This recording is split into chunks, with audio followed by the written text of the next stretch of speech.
To all North Pole City Elves, those in Santa's Village, in the lower 48, and all around the world, this is your weekly update. I am your host, Walter Mistletoe Livingstone. Let's go to press. For the week of March 7th, 2022, your sponsor is the Peppermint Post newspaper. Serving news to elves all over the world since the early 1500s, the Peppermint Post newspaper is now digital. Anyone can subscribe to receive the news publication for free right in their email each week by going to the Peppermint Post webpage on TAOLF.com. That's the Peppermint Post newspaper, bringing you all of North Pole City news. Update from Santa's Village. We almost had another incident at the workshop this past week as the mixture for one of the paint colors was not coming out correctly as it was being made. Luckily, the issue was caught in time before much of it was made and the formula was re-entered into the computers again. This is the same process we use every single week, said Maggie Speckles-Myerscough, head of operations at the paint factory. We just don't understand. We put in the formula for red paint and it was coming out blue with yellow dots. This has never happened before. This information has been reported to the security detail, who is investigating the glue issues as well. Santa initially thought that Jack Frost was behind some of the strange things happening around the workshops and factories. However, with his past report, the Department of Elfland Security knows that he was nowhere near North Pole City since they started tracking him after the glue issues. This definitely puts another snag in the investigation. From the Department of Elfland Security, as mentioned, Edward Hinklemeyer and his staff has started reviewing the Elf Workers Union Handbook for any updates and needed revisions. This past weekend, he posted a newly revised Craftsman Elf Oath to the Office of Elf Affairs webpage. Future posts and revisions will be coming out soon. The Department of Elfland Security also sent out a security detail to the Reindeer Mountain in order to deliver a special message to Rudolph from Lucas, an elf in training down in the lower 48. Rudolph sent back a reply and wanted to know if we could read it on the air. The note reads, "Please tell Lucas thank you, and I love him as well." The division of WWWPR for TAOLF.com would like to remind everyone that if you have a question for any of the legendary figures or a division within the Department of Elfland Security, that you can ask them through the Contact Us form on the website. The questions will be answered on the appropriate FAQ pages, as well as a personal note sent back through email if an email address is provided. Update on North Pole City weather. The predicted storm that was supposed to hit North Pole City Friday actually reached us early Sunday morning and left as quickly as it came, only leaving us with colder temperatures and little snowfall. Changes to this weather pattern are not expected for the region until next week. This week in Elf history, on March 9, 1959, the first Barbie doll went on display at the American Toy Fair in New York City. 11 inches tall with a waterfall of blonde hair, Barbie was the first mass-produced toy doll in the United States with adult features. The woman behind Barbie was Ruth Handler, who co-founded Mattel Incorporated with her husband in 1945.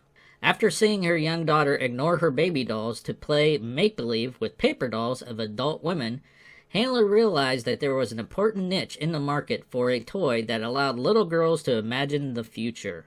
Barbie's appearance was modeled on a doll named Lily, based on a German comic strip character.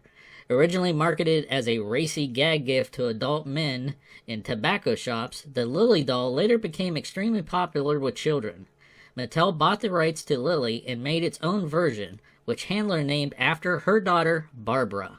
With its sponsorship of the Mickey Mouse Club TV program in 1955, Mattel became one of the first toy companies to broadcast commercials to children. They used this medium to promote their new toy, and by 1961, the enormous consumer demand for the doll led Mattel to release a boyfriend for Barbie.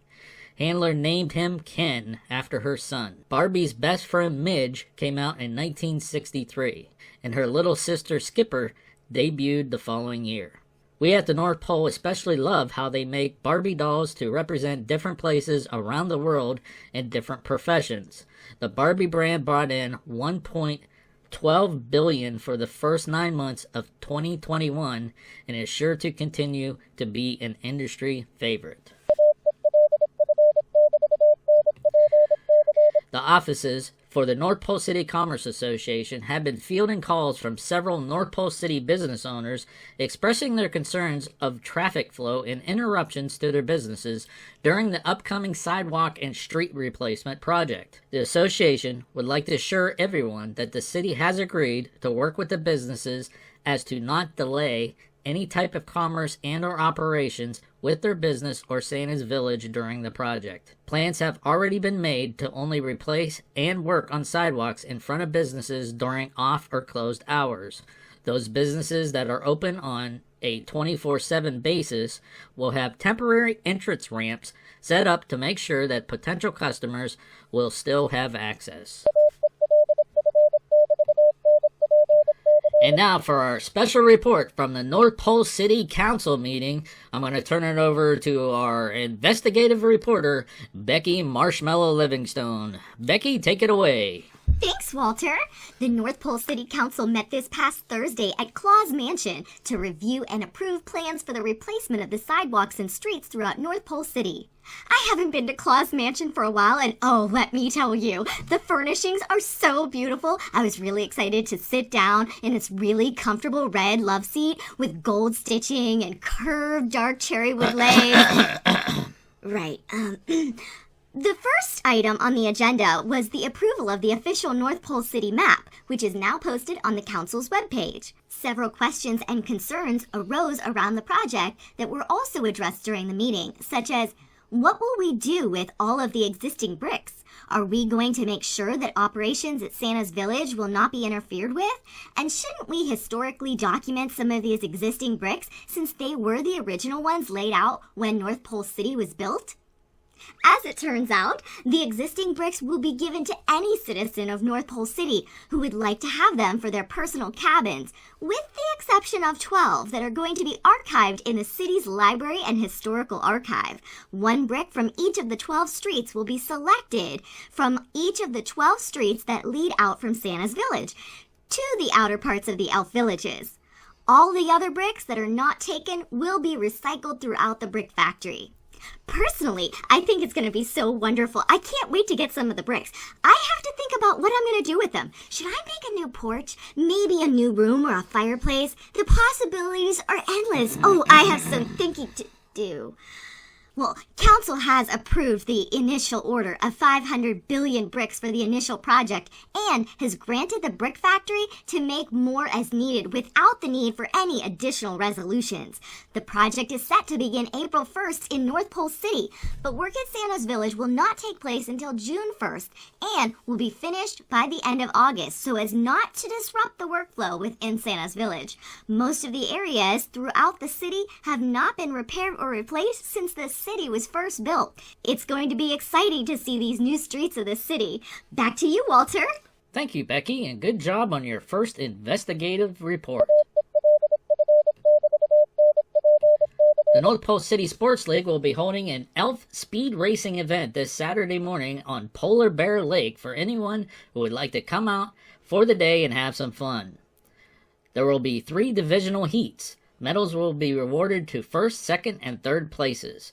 The event will start at 9 a.m., so come on out and make sure to bring your skates. The North Pole City Quilting Bee Club will be hosting an open house and auction this Wednesday night in the banquet hall of North Pole City Hotel. Anyone who would like to come out and see the fine works created by the Society over this past winter and enter to win a community quilt is welcome to come out and socialize with the club. Doors will open at 5 p.m. and refreshments will be available. Anyone wishing to join the club is welcome to speak with the membership committee at the event as well. Also, the Department of Elfland Security's Division of Tailor and Seamstress will have a table set up at the event with bolts of fabric and scraps left over from last season that they will be giving away to anyone wishing to have the materials. WELF NPC would like to wish a very happy 425th birthday to Becky Buttons Birkenhead. Becky Buttons has been working at the tailor and seamstress shop ever since she was able to thread a needle. We wish her a very happy birthday and many, many more. This is Walter, Mistletoe Livingstone, with the reminder, there's power in looking silly and not caring that you do. Have a good evening and be sure to tune in next week for another WELF NPC North Pole Radio News Update.